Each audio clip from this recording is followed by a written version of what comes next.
What is going on, everybody? Welcome back to another episode of the Fans View podcast. Today's guest is one of the most dominant forces in professional wrestling. He is known as the Machine for his power, his intensity, and his presence inside the ring. And as the reigning UPW champion, Sampson has built a reputation of just running through competition. We are going to talk surgeries. We're going to talk ass kickings. We're going to talk it all. Let me introduce the man of the hour, Mr. Sampson. How are you doing today, sir? Good, man. Good. How are you? I am good. For people that might be living under a rock and aren't as familiar with you as they should be, maybe they're discovering you for the first time. Who is... Man, just a dude who really doesn't have time to mess around, you know? No time to play. I take everything I do pretty seriously. I love it. I love that. I know you were a football player. You were a multi-sport athlete. You have a very athletic background. What first made you fall in love with professional wrestling, and when did that bug kind of bite you? Well, probably around 1984, 85, you know, like the birth of Hulkamania.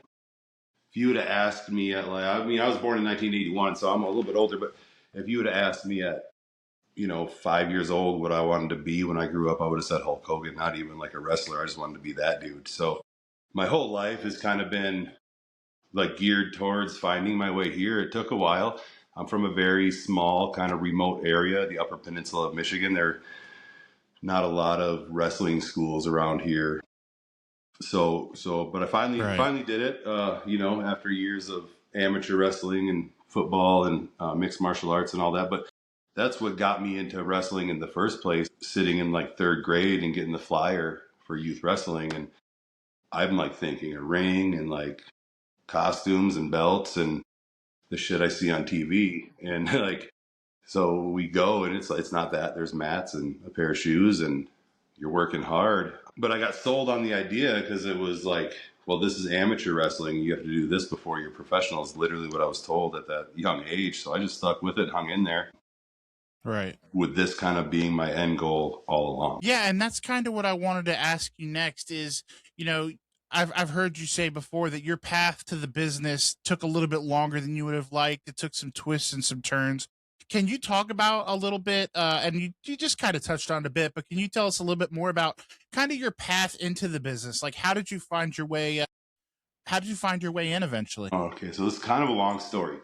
Where I'm from up here in Marquette, about 20 miles south is a little town called Scandia, Michigan. And it's in Marquette County, and kind of the claim to fame, like our local celebrity up here for years was a guy named Mike Shaw, who wrestled for Stampede Wrestling up in Calgary back when it was like the Stu Hart promotion as Makan Singh.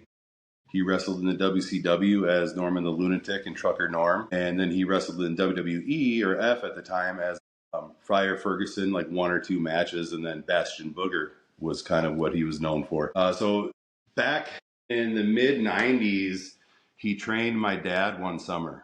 Where he would be home in the summertime, or when he was home in the summertime, he would train people. And they ended up doing a show up here in I think it was like 96 or something like that. Anyways, I'm obviously at the show. Also at the show was a kid named Peter Cisco. Peter Cisco, fast forward, becomes Peter Be Beautiful. I moved back to the UP from Indianapolis in 2012, 13, and I get a Facebook message from Peter Be Beautiful, asking me if I was the Youper, because me and my dad shared the same name. Our real name is the same. I'm junior, he's senior. And I'm like, no, man, that's not me. That's my dad. But this is the first time in my life anyone's ever asked me about this. He did one match. That was it. And he's like, man, we were sitting front row, me and my friend Rick, and those are essentially the two guys that started UPW 25 years ago. Come to find out, Rick was the kid. My dad came out to the ring with an apple, and he's like peeling it with his hunting knife. He's dressed like a Youper, you would say, and he's like eating the apple, and he gave the core of the apple to some kid, and then signed it afterwards. He still had that in his freezer. It was like this huge moment in their lives. So that kind of put UPW on the map for me. At the time, I was still doing MMA. And my MMA career kind of wound down because at 34, 35-ish, I had to have my left hip resurface, which is basically similar to a replacement surgery. They just take less of the bone out. So my ability to really train at that kind of pace and intensity really wasn't there anymore. So then you fast forward a couple of years later, it's like 2019. I find a school in Wisconsin, maybe 2020. It was during the pandemic, honestly. The Dojo of Pain, and I start training down there. And shortly after I started training, the following like Tuesday in the gym, some random Tuesday, I'm benching. I'm not even doing like a big bench day, and I completely tear my pec, like just blow it right off of the muscle, the tendon. So that was a surgery that took some time to recover from. I did recover pretty fast, got right back to it. And then when the world kind of opened up again, UPW started running, and reached out to Pete and let him know I had been training. And he was like, holy shit, come to the next show. And from there, it kind of started. They've been really good to me, helping with my career as far as my ability to learn at a fast rate, by kind of always booking me with good veterans. Like the first guy was Silas Young, and Right.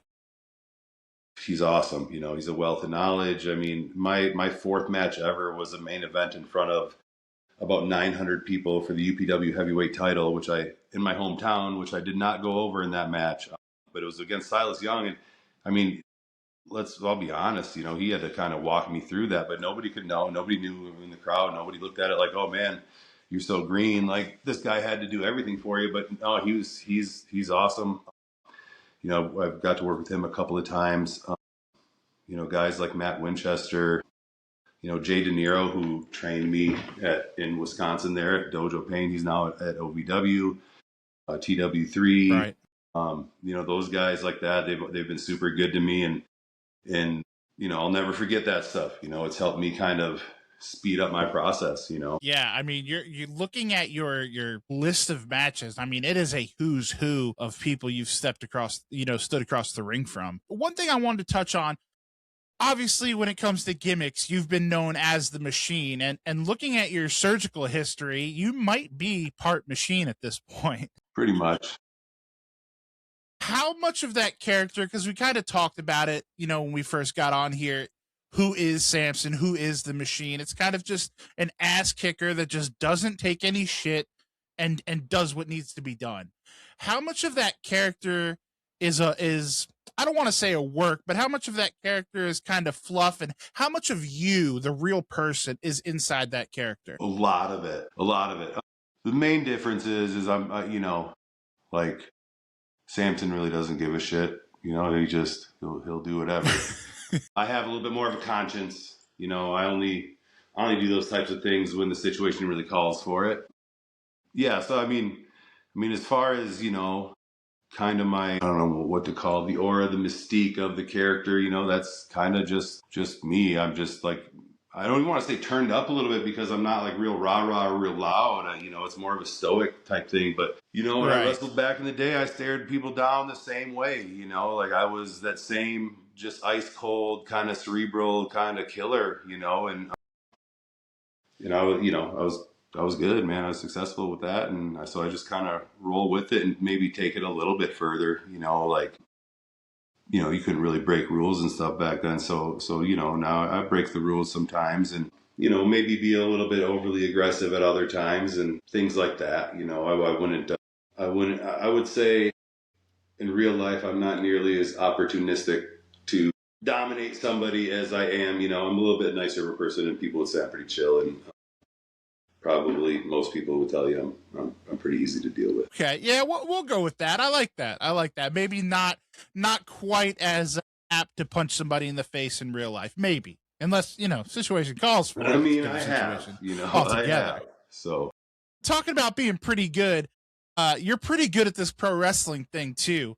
Obviously, you're the reigning, defending UPW champion. Yep. Been that way for damn near 800 days. You kind of talked about that being your home promotion. What has that championship meant to you? From this is great to be the champion, but a lot of fans don't even realize that when you're the champion, it's because that company believes in you. They want you to be at the forefront. When people think UPW, they want them to think of you. What has that meant to you? Yeah, it means a lot. This belt means a lot. You know, I've taken it all over the place with me, and just like you said, it absolutely. You know, some people will sit there and say a belt is nothing more than a prop, but I don't believe that. You know, when somebody puts it on you, keeps it on you, lets you take it over almost 30,000 miles across the country and back to defend it in different promotions outside of UPW. That just tells you that they believe in you, that they trust you, and that they think you are the right person to be the face of that company. You know, and that's what I've been for the last over 2 years with UPW as a baby face and a heel. So, you know, forever grateful for what it's done and how it's helped me, and you know, gets people to notice you. Like me being the UPW heavyweight champion is what got the Indie Wrestling Experience podcast guys to notice me, and I've been ranked on their top 25 power rankings list for over a year. I think I broke in around like 22 or something like that first, like last May, and I climbed the ranks where the last 4 months I've been number one. So, you know, all that stuff kind of works together, you know, like me going on the road with this thing, people in Los Angeles seeing the belt, people in Houston seeing the belt, people in Vegas seeing the belt, and not once or twice, but multiple times in each place. You know, that's just exposure for the company, right? It's like, it just puts more eyes on that product. You know, the belt helps me get recognized outside of the promotion. You know, I was in the Bring on the Bully show that I was just on in Los Angeles a few weeks ago. I didn't defend it, but I was announced as the UPW heavyweight champion. I wore the belt out to the ring when I did my thing on my part on the show that night. And the next day I defended it for Roxy Astor's Afterglow in the Knox Pro Arena in Los Angeles, where Rikishi School is. Had a really great show that they do for helping out the dogs and the cats that are in the the animal shelters in California, trying to keep the animals off death row, if you will, keeping them from getting euthanized, trying to find them homes. So, you know, it's been cool. It's like, tell me another champion in the Midwest, one that's had the belt for over 2 years, and another that's traveled 30,000 miles with it and been able to defend it against people like Super Beast and the Anomaly Alex Ace and freaking Techno Destructo, aka Hunter Jackson from Guar. You know, like, come on, it's pretty cool. So yeah, it's been a good run. Someday it'll end, and we all know that. But for now, staying right here. It's not today. It might be someday, but that day is not today. Yeah. And you know what? I'm glad you said that. We were going to go somewhere else, but I want to make a little pit stop here. You talked about that Bring on the Bully show. Yeah. There might have been a little bit of tomfoolery that happened. Can you lay out for the people that may have missed that show? What exactly was Sampson's role in that show? Yeah, I was brought out there to be the special guest enforcer for the main event between the Epic and Slice Boogie. You know, so I just did my job. I did what I was brought in to do.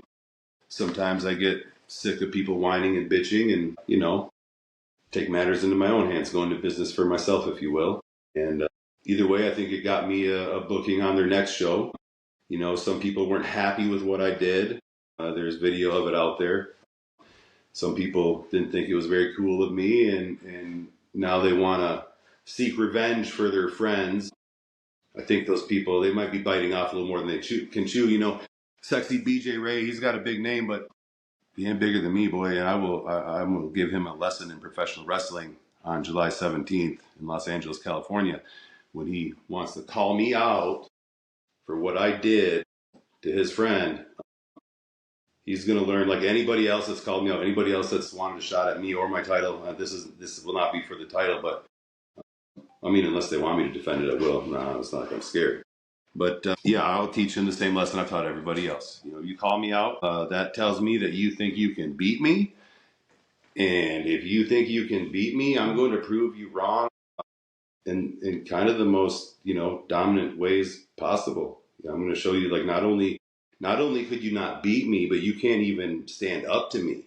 You can't measure up. You can't hang with me in any aspect. So I love it. And that is when is that show? July 17th in LA. Is that right? Yeah, Los Angeles, California, the Compound. It's I think the Dirt Dog Compound or something like that. Again, you can go to Bring on the Bully on Instagram. They have all that information out there. They haven't announced that match yet, but they will be soon. And looking very much forward to that. Absolutely. Love it. I'm definitely, that's going to be amazing. If you're in the area, guys, make sure to go check that out. Something that wasn't quite as amazing was your hips. We kind of talked about it a little bit. Obviously, you've had to have now, I think it's a couple hip replacement surgeries. Is that right? Yeah. Yeah, man. The first one back in my mid 30s, just I played football for a long time. It's pretty common for like people that played the positions that I played to kind of have this misshapen femoral head, which causes uneven wear and tear. And then you take into account that was kind of like my pivot foot for, where you're snapping for your punches and like your kicks and stuff like that. Right. So just kind of grounded in like a corkscrew and it was bone on bone. So I had that done. And my right one wasn't great at the time. Knew it would need to be done at some point, but I just pushed it. And then October of 24, I was in a match and I actually broke my pelvis. And that injury basically forced the hip replacement at that point. It was like it was just if they're going in there, they might as well do that too because everything was all smashed up. Yeah. I had to wait like 90 days because I had just gotten a cortisone shot in that hip like 3 days before the injury. So when you get a cortisone shot in a joint, they won't operate on it for 90 days. So I was on crutches for that 90 days. Like I couldn't walk. But I still fulfilled all my bookings. I wrestled 4 times like that. So lidocaine is a gift. And that goes right back to that machine moniker. Yeah. You're living the gimmick, brother. Yeah. To go back to the first hip injury, when did you realize something was seriously wrong? Because obviously, as a football player, as a mixed martial artist, you're kind of taught like you're always going to be in pain to push through it. But when did you know, like, hey, something is really wrong? Yeah, when I would just be in so much pain just walking that I'd be like sweating profusely and short of breath because it was like every step was like toe curling, bone on bone type pain. And plus, I'm a big guy. At the time I'm 275 now, but at the time I was over 300 pounds. Like I was probably like 330 at that point. So yeah, it was like it was very painful, and I can deal with pain. Like I said, I wrestled 4 times with that injury. I came back and wrestled 3.5 weeks after the hip replacement surgery last year. So I can definitely deal with pain, and when I can't move or walk, it's pretty bad. And that's when I just gave in and was like, okay, let's do this. Let's get this done. And, but after about a year, everything's pretty normal again.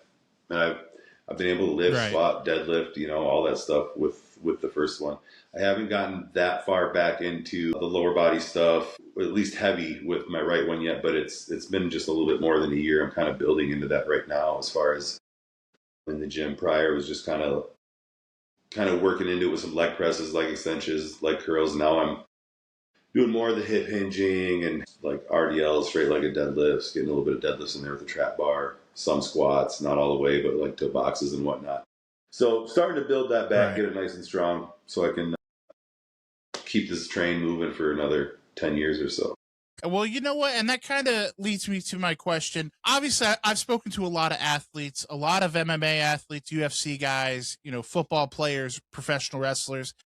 A lot of them share the sentiment that injuries like that, especially joints, your hip, the rehab obviously physically is taxing, but it's just as much emotionally taxing to be on the sidelines and having to watch your friends and peers keep on working and you're just sitting there on the couch because you physically can't move.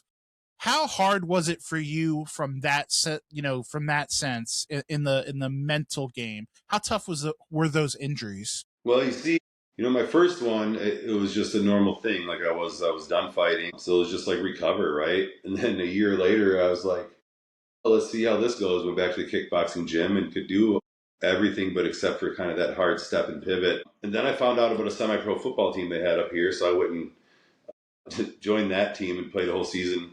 Ended up being the lineman of the year in the conference and actually even played some running back in the All-Star game. So my hip was good. I was like back to normal at like 35 years old playing football, full contact football. But the second one, like again, the first one, I didn't really have anything that I was missing out on. It was just like time to recover. The second one, it was like a lot of anxiety going into the show because I wasn't going to miss anything. Like I started wrestling late. Like I'm not about to miss a single shit. Like if I am not in a hospital or incredibly ill where I think I'll get someone else sick, I'll be at a show and I'll work through whatever. And I've proven that over and over again with UPW because I didn't miss anything. I worked, I think 2 days before my hip replacement, I worked a freaking match, a 2-on-1 handicap match in freaking Canada, like against the Digglers. I did a double choke slam on those dudes with not even being able to stand, but, my wife at the time, she was a nurse, might have been able to get a little bit of lidocaine brought home and some long needles. And I would just get it done, stick that into the joint, numb it up for 30, 40 minutes and go out there and do my job. So I know it sounds crazy, but I'm from like a totally different era. And again, like I'm not missing an opportunity. Every opportunity is an opportunity to grow and to get better and to learn. And I needed to do that as fast as humanly possible. So I literally scheduled my surgery like just under 4 weeks out from a show. Like it was like the farthest out I could get it, essentially, with the 90-day thing. And my whole goal, like I was up walking that day. I mean, I was moving and I worked my ass off through physical therapy to where I was like, yeah, guys, I'm wrestling a match this weekend. And they thought I was crazy, but I said, it's like, it's all right. I did it. Took a body slam, and it was with Jay De Niro. So like, I wasn't about to miss that. I freaking love that dude. It was like, I had to get that one checked off the list. So, and by you're absolutely a mad. Yeah, you're absolutely a madman. Let's just establish that. But hey, you, watching this right now. I see you. If you're enjoying what you're watching, I've got one quick favor to ask, and it only takes a second, costs you nothing, and makes a huge difference. If you could go ahead and hit that like button, maybe drop a comment. If you haven't already, make sure you're subscribed. Doesn't seem like much, but for small creators, it's everything. So let's help more people find this channel and keep the content coming. And honestly, I'm pretty sure the podcast will be really grateful. So if you're having fun, you like what you see, make it official, click those buttons, and the Fans View podcast will see you next time. But commendable nonetheless. I saw in my research, and I mean, hearing about how much of a crazy person you are as far as rehabbing and coming back from injury, I saw that doctors told you after that second one that your wrestling career might be over. How true is that? Yeah, I mean, I'm still here going strong. They actually, I think that was just all part of the story. The truth of it is, with the hips now, like the reason they did the resurfacing when they did is because of my age, and they say it's like you get more out of it and they'll last longer and whatnot. But this one, I kind of was like, should I get this one resurfaced or replaced? And the doctors were like, well, with the hip replacements now. And I was like, I said, whatever I was doing before? And he said, yeah. I said, so getting back into the ring and wrestling? He's like, at your discretion. I said, all right. I've taken bumps. I mean, I drop elbows. Like I don't, I land on it. Gets a little sore at times. I wouldn't say it's 100% yet, but it's good enough. Hey, I respect it. As we kind of transition over to the indie grind, which I want to talk to you about, what do you think is something fans don't necessarily know about the independent wrestling lifestyle that you would love to shed light on? Well, that's a good question. What would I like to shed light on for the fans? You know what? Let me change that for you. Let me make it easier. Let me make it easy for you. Easier. What's the toughest part of being an independent wrestler at the level you're at? Because obviously it's not glitz, it's not glamour, right. It's not, you're grinding right now. What's the toughest part though for you? So for me personally, right? So if anyone's watching this and you want to, or when you guys are watching this, I want to say like that. Look on a map at Marquette, Michigan. Look where it is, okay? It sits on the south shores of Lake Superior, like pretty much dead center of the Upper Peninsula of Michigan. UPW is the only promotion in the Upper Peninsula. So for me to work anywhere else, right, I have a minimum 3-hour drive. Sault Ste. Marie, Canada, where I go tomorrow, is 3 hours away. Green Bay is about 3 hours away. Appleton's about 3.5. Then you get down to Milwaukee's 5, Chicago's 6, Detroit's 7. And then Minneapolis you have is about 7.5 hours. So those are like the cities within driving range for me. So for me to do, like to work every weekend or something, it would be kind of hard. That's like, especially kind of up and coming, right? Like promoters are just going to pay you a rate, and it's not going to be a great rate until you kind of establish yourself and show that you can perform and get the job done, and maybe even are causing a little buzz. So not only do they not really, independent wrestling shows don't make a ton of money, hardly any money, so it's not like there's an abundance to go around. But at the same time, they don't want to pay some guy that's like 2 years into the business that's, wrestled way less than anybody else because he's in the UP, and like go ahead and not only pay you to come down and work, but let me go ahead and pay your gas, because in those cities, there's guys all over that can work, and until you get in front of them, until they see you, they see my size, which, I'm 6'6". That's real. I'm 275 to 285 pounds, depending on the day. Those are real numbers. So when you put me on a wrestling show, there's like, I've been on a show with maybe 2 people taller than me. I think Congo Khan's like 6'8", and I think Alex Ace is almost 7 foot tall. But no offense to either of those guys, the build that I have is much bigger, or more muscular, and who else is out there that's really taller than me? Ben Bishop. So, and again, my frame, like, I stand next to some of the biggest guys you'd see on TV, and I make them look small, so it's like I had to get in front of people. I had to do, and I know a lot of people come out of their pocket to do this stuff, but a lot of people aren't making a minimum like 7, 8. Like if you live in Milwaukee and you got to drive to Waukesha and come out of your pocket, like no big deal, right? Or if you got to go to Green Bay, that's like a couple hours, no big deal, right? But I'm driving 8 hours one way, so then it comes into like, then do you turn around and drive back, or do you get a hotel? Because nobody's going to be putting me up in a room either until you're worth it. So those have been like the challenges for me, is just, one, getting booked outside of the Upper Peninsula, because again, people know how far you're coming, and I feel like they sometimes almost feel obligated that they should like, do a little more for you, and then they just can't or don't want to. So it's just like you don't even get like much of a conversation in. Thankfully now though, I've got promotion in Detroit, SCW, that's behind me, and I've been working for NWA Chicago. Got some pretty exciting stuff happening with that here in the near future. So I'm getting out there locally, right? In the Midwest. But also one of the things that I've been able to somehow do that a lot of guys from the area aren't, that don't have like a giant social media following. Again, like some of those guys out there that have like 20s and 30s and 40s of thousands of followers, and they're indie guys. Like, yeah, those guys get flown all over the place. But, since November, I've been to California 3 times. I'm going back a 4th time in July, a 5th time in August. Again, down to Texas, Nevada, Las Vegas. So like that's pretty cool to me when somebody's like, hey, we want you to come out and we're going to like fly you out here. Like that tells me that, even with my booking fee now with my booking fee included, that's expensive. It's a pretty penny, and it's like, it's, for an indie show, it's like, okay, like I help run an indie show. I help with UPW kind of behind the scenes with some stuff. So I know the costs that are involved with that stuff. And yeah, it's like, okay, what I did for myself prior is paid off this way. I've been able to get myself out there, been able to meet people, get in front of people, which gets you more exposure, which then other people see you and they're like, hey, we want to check this guy out. Yeah, absolutely.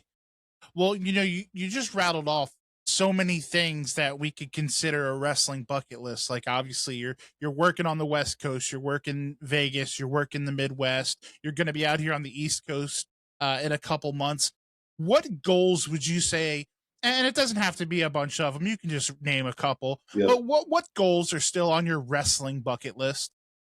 So I started this year with getting booked with the NWA. That happened in like January. So that was like a quick one. I would really like to somehow get some traction in Japan. I feel like with my size, that would be a possibility to make some money over there with my size and my look. I would like to get down to Mexico. I know I need to learn a little bit of like the lucha style to go down there and those guys. But again, I feel like my size benefits me with that. And overall, I don't sit here with like grandiose delusions of, being the next WWE champion, right? I'm 44 years old. But I do feel like I've got enough of a look and enough ability, and I've worked with some talented people that like guys like Matt Riddle, who was great. He was awesome to work with. And he's a great dude too. Like freaking love that guy.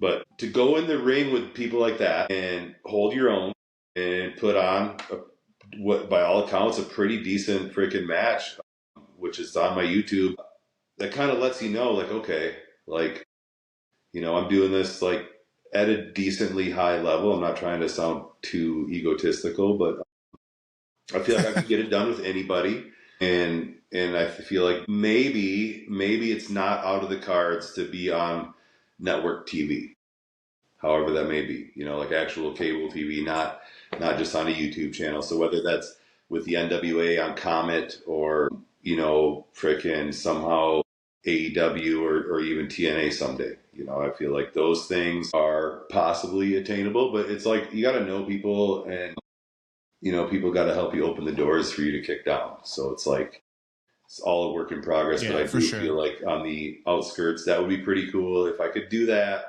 I would be like, all right, I made it. Knowing full well if I would have started at 18, if I would have started at 18, I probably would have made it, to the WWE or something like that. Because I do have a size and athletic ability, and I feel like I picked up the business pretty good. Yeah, and I love that. They're lofty goals, and they're it's a reach for the stars type thing, but they're certainly realistic. Like you said, given your size, your ability, everything you have going for you, I don't think any of those things, are outside the realm of possibility. As we start to wind this thing down, and thank you again, you've been so gracious with your time. We're at the portion of the show that I ask my two favorite questions. The first one being, obviously, this is the Fans View podcast. I'm a fan that just sits in front of a microphone, but I always love to ask my guest, outside of the wrestling business, what are you a fan of? I like lifting weights. I'm a dad, so I love that shit. I coach wrestling. I've been the middle school wrestling coach here in Marquette for the last couple of years.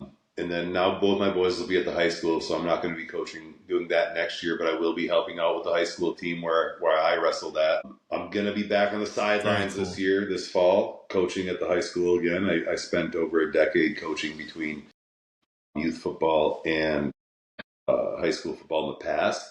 And my boys never played then. Like, neither of my boys started till they were freshmen. And now, like, my 15-year-old's 6'3", he's 200 pounds. I mean, he's like better athlete than I ever was, and my 14-year-old is going to be a freshman, is 6 foot tall and about 150 pounds. So like, jeez, they got some good size, and I'm super excited to be back involved with the Marquette high school football program, to be able to be really like on the sidelines for my boys, be up close and personal with it. I like being able to grab them on the sideline and be like, hey, like, fix this or do that, or your offensive lineman is like setting hard this way, take an inside move. I played defensive line in college, and I got those like nice little tips and tricks I can help them with. Yeah, absolutely. That's awesome. Last but not least, and this is my favorite question. We just touched on it a little bit, but at this stage, not just of your career, but of life, like you said, you're a little bit older than most would be in your position, but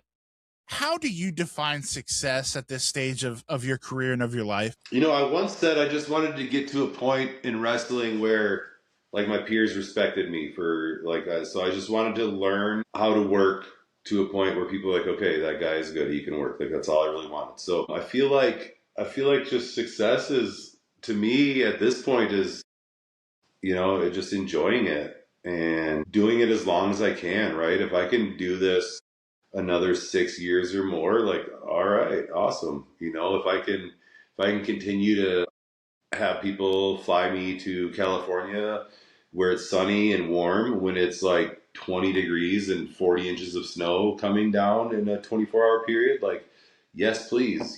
So I feel like for where I started at, the age that I started at, which was like 38, 39 when I started training, or yeah, 39. I was 39, I think, when I worked my first match too. But for starting at that age, and inside of 5 years being able to get to the point, like I said, people will fly me places to wrestle at their shows, being ranked on lists in front of people that, have done this way longer than me, and, kind of becoming kind of one of those people that when you talk about independent wrestling, people know who you are, being out in Las Vegas WrestleMania week and running into people that I mean, I knew who they were, but I'd never met them before. And when you introduce yourself, oh yeah, I know who you are. It's like, oh wow, cool. Like people know me at this point. Like I've been out and about enough, like where I get recognized in the pro wrestling scene. And I never thought that would really be a thing either, just being from Marquette, Michigan and starting so late in age and whatnot. So absolutely. No, I love that answer. That's why it's always my favorite question, because it really gets to the core of who the guest is.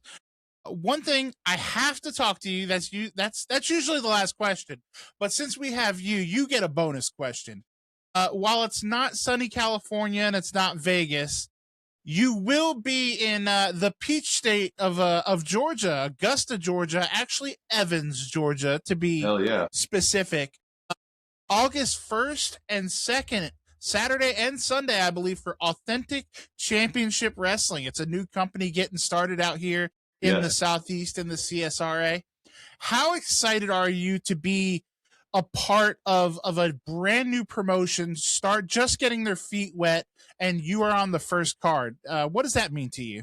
I love it. I love the fact that, I've been in contact with the promotion. I mean, almost instantly when they launch their social media stuff. I think they're doing a great job. I'm excited to be a part of it. I think he's booking a great show right now. So if he pulls off the execution, I think he's gonna have a great product here.